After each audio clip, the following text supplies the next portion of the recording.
Most horror games rely on loud noises and monsters jumping in your face to get a reaction.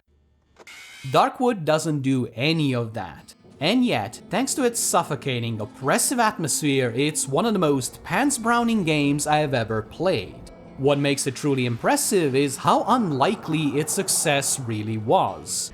It was created by 3 inexperienced, polished developers and a dog, none of whom even liked horror games. They just stumbled into a brilliant idea, took a massive risk by quitting their day jobs, and miraculously created a masterpiece. 9 years and multiple playthroughs later, the game still makes me panic so hard I miss simple swings and dodge straight into bear traps I placed 10 seconds ago. So what is Darkwood really? It is an intense, atmospheric horror game where the thing stalking you isn't a simple monster, it is the forest itself. That sounds silly, but you won't be laughing when you're squeezing through a tangled, pitch-black mess of branches while a thunderstorm rages above you. The trees might not be Olympic sprinters, but they are always creeping forward, slowly tightening the noose around the last shreds of humanity.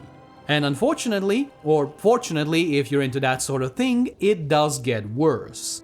The forest is also psychic. Every enemy you encounter used to be an ordinary person, but something out there hijacked their minds and twisted them into savages. So when you smash a mushroom-covered lunatic in the face with the business end of a shovel, only for them to explode while laughing hysterically, just know that was probably someone's grandpa. All of this is made so much more effective thanks to Darkwood's top-down perspective. The trees are so massive that all you ever really see are their gnarled roots and blackened trunks stretching off into eternity, which makes the world feel unbearably claustrophobic. You are small, you are trapped, and there is nowhere to run. The perspective also helps the visuals age beautifully. The camera is pulled back just far enough that you're never really thinking about the texture quality. Not that you would have time to do that anyway, because when a man's body splits open so wide he starts to look like a Pac-Man cosplayer, you'll have far more important things on your mind. And speaking of mind, your character in Darkwood is about as stable as you'd expect from someone living in hell. He injects himself with dog meat on the regular, has fever dreams in which he sees beyond the Matrix, and mostly survives on a steady diet of wood and hallucinogenic mushrooms. So unsurprisingly, his combat performance is similarly colorful.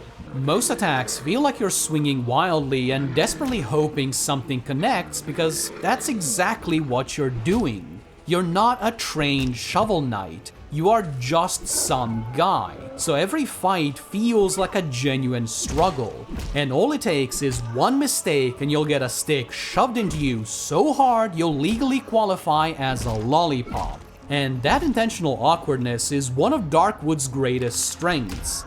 In most survival horror games, you eventually stockpile enough weapons to make an average American blush, completely destroying the atmosphere. Darkwood, however, never lets you off the hook. Your weapons break constantly, ammo is painfully rare, and you are never quite sure if that pile of rotting wood is actually worth fighting over. The end result is that Darkwood makes you feel permanently outmatched, like you showed up to fight Cthulhu armed only with a stick. And nowhere is this feeling stronger than at night. Exploring during the day is unpleasant, but at night, forget about it. Step outside your well-lit hideout for even a moment and you'll be devoured by things better left unseen. And since your character cannot sleep thanks to his steady diet of mushrooms and dog smoothies, your only option is to bunker down and endure whatever nightmares the forest throws at you. Maybe tonight you'll be visited by a gaggle of lunatics trying to steal your delicious wood. Maybe it'll be something so incomprehensible that you'll spend the entire night crouched in a corner while ghosts play fetch with your furniture. Or maybe nothing happens at all and you'll still have a nervous breakdown every time the house creaks. And that's the trick. You never know what's coming or when. Did that door open by itself? Is the house really filling with bugs? Is that unholy abomination actually there, or did I just mainline some really bad dog again? Even dawn doesn't bring much relief. Instead of calming music, the game practically screams at you as the sky turns blood red and morning slowly, very, very slowly creeps in. It's honestly horrifying and, well, I kinda love it. Every night is a desperate struggle, but surviving it also feels like a genuine triumph. That said, Darkwood isn't cruel or unfair. It knows that once it winds you up so tightly you're about to snap, you need a moment to breathe. So after surviving the night, the ever-ticking clock mercifully pauses. You can then patch up your barricades, sweep the corpses off the floor, and trade with the mushroom-covered weirdo that shows up every morning like all of this is perfectly normal. This is where most of your crafting and progression happens, because despite being a horror game, Darkwood understands a fundamental human truth. Number go up feels good. But it also understands that taking your toys away is just as important as giving them. So most of what you rely on will break, degrade, or demand expensive repairs, thus ensuring that every nail and every scrap of cloth stays valuable, even deep into the late game. My one real gripe is that Darkwood can be a bit too generous with some of the non-combat resources. Running out of generator fuel should be a major worry, but honestly it's nearly impossible. And I get why they did it. Soft-locking players after 10 hours is, as experts would say, crap game design. But I would have loved being punished just a bit more for my Molotov addiction. And speaking of addiction, once you shove enough weird and unspeakable things into your bloodstream, you will pass out into a sort of prophetic fever dream. Are they real? Maybe. Are they deeply unsettling? Oh yeah. Still, they are well worth the brain damage, because when you wake up from your mushroom-fueled coma, you'll gain a brand new ability. And in true Darkwood fashion, every upgrade comes with a catch. Something helpful and something harmful. Just to make sure nobody walks away thinking that injecting mystery meat is a consequence-free hobby. But how do you get all of that delicious, charcoal-looking and probably half-rotten meat? By exploring, which is Darkwood's bread and butter. You brave the woods, find places with valuable loot, strip them clean of everything that isn't nailed down, steal the nails, and then haul it all back to your disgusting little hobo shack. While the map's layout is randomized, every location is carefully handcrafted to be as uncomfortable to explore as possible. Mostly because you have absolutely no idea what you're about to walk into. It might be an empty house that feels wrong in a way that you cannot really explain. Or it might be a barn containing what I can only describe as a biblically accurate pig. What ties all of this together is the pacing. You're always moving, you're always adapting, always recovering from accidentally stumbling into yet another bear trap.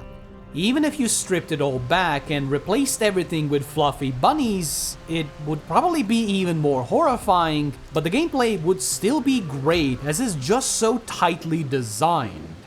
After seeing all of this, if you're expecting Darkwood's story to make clean, logical sense, I've got a charming little cabin in the woods to sell you. Every person you meet feels like they've been hit in the head with a lead pipe at least 15 times before talking to you. And since your own character is permanently off his gourd on dog juice, this gives the game a very surreal, nightmare-like quality. Even when you finally stumble across what looks like a village of survivors, it never feels like you're truly safe. Not when some of them are going through their cover myself in mud and live in a hole phase of their life. But here's the thing, if you actually pay attention, Darkwood does have a story. A surprisingly strong and emotional one. You probably won't catch every detail on your first run, and I don't think you're actually meant to. You just need to understand enough to know that when the time comes, you can make the right decision. This is where I desperately want to talk about one of the endings, but I won't. Darkwood's finale is one of those moments you need to experience for yourself. Trust me on this. Don't watch it without playing the game.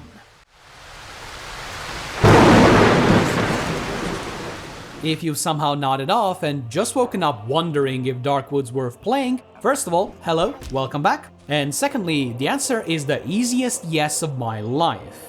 It is one of the finest horror games ever made, and if you play it alone in a dark room with headphones on, I can basically guarantee you'll experience levels of stress your doctor would describe as medically significant.